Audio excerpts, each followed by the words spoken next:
रवि अपने आप को बहुत खुशकिस्मत मानता था, क्योंकि उसको बहुत अच्छी पत्नी जो मिली थी।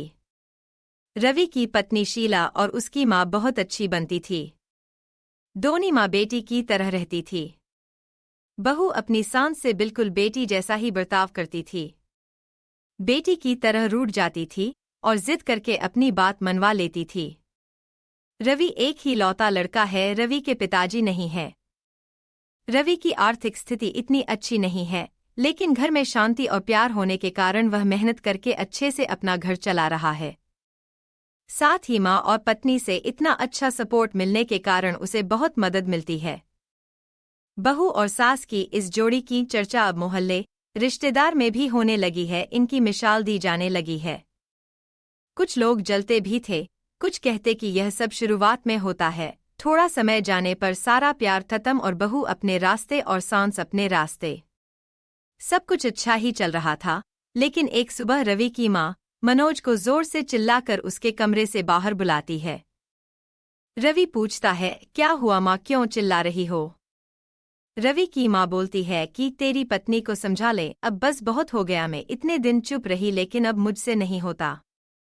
वो हर बात में मुझसे जिद करती है। माँ ने शायद ही इतनी जोर से आज तक चिल्लाया होगा। इतने में बहू भी कमरे से आकर माँ से पूछती है, क्या हुआ माँ जी, आप क्यों परेशान है? माँ कहती है, तू चुप कर, मुझे तुझसे बात नहीं करनी है। यह भी पढ़े, मैं आश्रम नहीं जाना चाहती। बहू कहती, क्या हुआ, मुझसे कुछ गलती हुई है क्या? माँ बोलती है कि तू अपना यह नाटक बंद कर और मुझे अब तेरे साथ नहीं रहना है। माँ कहती है, बेटा तू मुझे गाँव छोड़ा। बेटा बोलता है, वहाँ कौन है और वहाँ क्या करोगी? माँ कहती है, वहाँ मेरा भाई है और अब मुझे बची हुई जिंदगी वही गुजारनी है। बहू बोलती है, माँ जी आप कैसी बातें कर रही है, इस उम्र में आप वहाँ क्या करेंगी और मामा जी के पास कितने दिनों तक रहेगी? हमसे कुछ गलती हो गई है तो बताए। माँ बोलती है, तू तो मुझसे बात मत कर, तेरी माँ में नहीं हूँ, तेरी माँ वो है जिसने तुझे जन्म दिया पर तुझे कुछ सीखा नहीं पाई। बहू को थोड़ा बुरा लगा, माँ जी आप क्या कुछ भी बोल रही है, आपकी तबीयत ठीक है? बेटा बोलता है, माँ तुम आराम करो, हम शाम को बात करेंगे।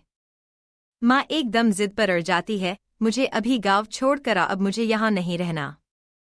रवि और उसकी पत्नी को कुछ समझ नहीं आता, लेकिन माँ जिद पर अड़ी रहती है तो रवि को उनकी बात मानना पड़ती है और उन्हें गाँव छोड़कर आना पड़ता है।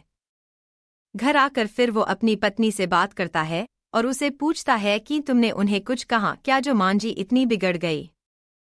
शीला बोलती है, इस उम्र में अक्सर यह होता, चिड़चिड़ापन आ जाता है, हम 3 दिन बाद माँ जी को वापस ले आएंगे, आप चिंता मत करें। 3 दिन बाद फिर बेटा और बहू दोनों गाँव जाते हैं। बहू को देखती ही माँ फिर से चिढ़ जाती है, कहती है, तेरी हिम्मत कैसे हुई मेरे सामने आने की, मैं मर जाऊँ तब भी तू मेरे पास मत आना, मुझे हाथ मत लगाना। बहू को यह सुनकर जोर से रोना आ जाता है। वो रोते हुए कहती है कि आप यह क्या अनाप शनाप बोले जा रही है, मैंने ऐसा क्या कर दिया जो आप इस तरह नाराज है गई? माँ जी वहाँ से उठकर कमरे में चली जाती है और दरवाज़ा अंदर से बंद कर लेती है। मामा जी भी उन्हें समझाते हैं लेकिन वो नहीं मानते। बेटा और बहू वापस अपने घर आ जाते हैं। बहू अपने कमरे में बैठी रोती रहती है। रवि भी कुछ समझ नहीं पाता है। माँ जी को गए अब 15 दिन हो गए, इतने दिन तक उनसे दूर ना बेटा रहा ना बहू। रवि की पत्नी उन्हें फिर गाँव जाने को कहती है और कहती है, जैसा मैं बोलूं वैसा वहां जाकर कहना। रवि जाता है और माँ को कहता है, माँ तुम्हारी बहू सीढ़ी पर से गिर गई है और 7 दिन से तुम्हें याद कर रही है। माँ एकदम से बोलती है, क्या 7 दिन और तू अब बता रहा है? वो फटाफट तैयार होकर रवि के साथ वापस आती है, साथ में मामा जी भी आते हैं। माँ घर पहुंचकर जोर से पुकारते हुए दरवाजे से आती है, बहू बहू, और बहू के कमरे में जाकर बिस्तर पर सोई बहू के गले लग जाती है और रोने लगती है। बहू भी माँ जी से मिलकर रोती है। फिर बहू कहती है, जब आप इतना प्यार करती है तो वहाँ क्यों बैठी है 15 से? माँ जी कहती है, तुमने झूठ बोलकर मुझे बुलाया। हाँ, पर पहले यह बताओ आप ऐसा बर्ताव क्यों कर रही थी, आपको मेरी कसम। माँ जी बहू के फिर गले लगती है और कहती है, बेटा उस दिन जब मैं मंदिर से आई तो मैंने तुम्हारी और रवि की बातें सुन ली तुम बोल रही थी कि अभी हम संतान नहीं कर सकते क्योंकि उसकी ठीक से परवरिश नहीं कर पाएंगे। मैं तुम दोनों पर बोझ बन गई, मेरी वजह से तुम ना जाने कितनी चीजों से समझौता कर रहे हो। इसलिए मैंने यह नाटक किया ताकि तुम दोनों यहाँ रहो और अपनी जिंदगी और अपने सपने और अपने बच्चे को इस दुनिया में ला सको। मैं अब कितनी दिन रहूंगी? बहू और रवि दोनों भी मांझी की बातें सुनकर रोने लगे। बहू बोलती है, अगर आप दोबारा ऐसा करेंगी तो हम कभी अपनी संतान नहीं करेंगे। आप हम पर बोझ नहीं है। मांझी, एक बात बताए, क्या आपको हम बोझ लगते हैं? जब कोई माँ अपनी संतान को बोझ नहीं समझती तो फिर बेटे और बहू कैसे ऐसा सोच सकते हैं? और जो ऐसा सोचे वो अच्छा इंसान नहीं। रवि कहता है, माँ अब तुम भी यही रहोगी और समय आने पर दादी भी बनोगी। पुराना परिवार तोड़कर नया परिवार नहीं बनता, सबको साथ लेकर बनता है। साथ रहेंगे तो सब अच्छा होगा।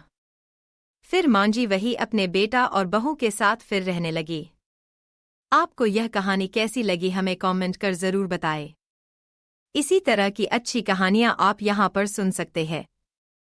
यहां उपस्थित शिक्षाप्रद कहानियां आपका मनोरंजन करने के साथ दिशा भी देंगी।